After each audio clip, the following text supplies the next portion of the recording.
High! রঙিন মুহূর্তে তোমাদের সকলকে স্বাগত।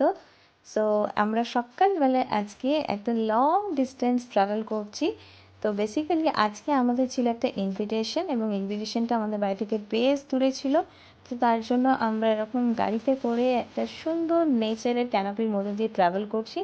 আজ ছিল আজকে আমাদের অন্নপ্রাশন বাড়ির ইনভিটেশন, তো আমরা বাড়িতে পৌঁছে গেছি। কিন্তু যার অন্নপ্রাশন সে আজকে খুবই ব্যস্ত, তাই তার কোনো ক্লিপ নিতে পারিনি। তো সোজাসুজি চলে গেলাম খাবারের টেবিলে।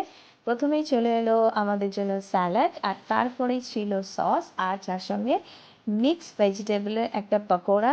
আর পকোড়াটা এত ইয়ামি ছিল যে আমি কি বলবো, মানে খোলার সাথে সাথেই এত সুন্দর একটা ফ্লেভার আসছিল। অনেক দিন বাদে এরকম একটা পকোড়া খেলাম।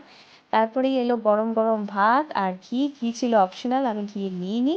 তারপরে চলে এলো একটা ক্রিসপি পটেটো ফ্রাইস, এতটাই ক্রিসপি ছিল যে ডাল আসার আগেই আমি ওটাকে শেষ করে ফেলি। তারপরে ছিল একটা মিক্সড ভেজ, যেটা মাছের মাথা দিয়ে ছিল।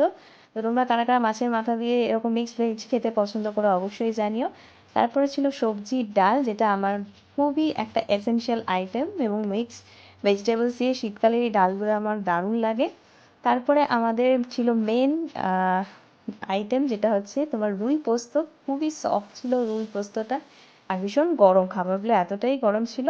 তারপরেই আমরা পেয়ে গেলাম মিক্সড ফ্রুট চাটনি, এবং সাথে ছিল পাঁপড়, আর পাঁপড় ছাড়া চাটনি তো ইনকমপ্লিট। তারপরে চলে এলো অন্নপ্রাশনের মেন অ্যাট্রাকশন পায়েস, এবং পায়েস খাওয়ার পরে আমরা খেয়ে নিয়েছিলাম ডেজার্ট, যেটা ছিল বাটারস্কচ একটা সন্দেশ, যেটা খুবই টেস্টি ছিল, এবং আমার তো শো স্টপার ওটাই লেগেছে। তারপরে আমরা পেয়েছিলাম পান। তো পান খেতে খেতে আমি বাড়ি চলে এলাম। তোমরা চ্যানেলটা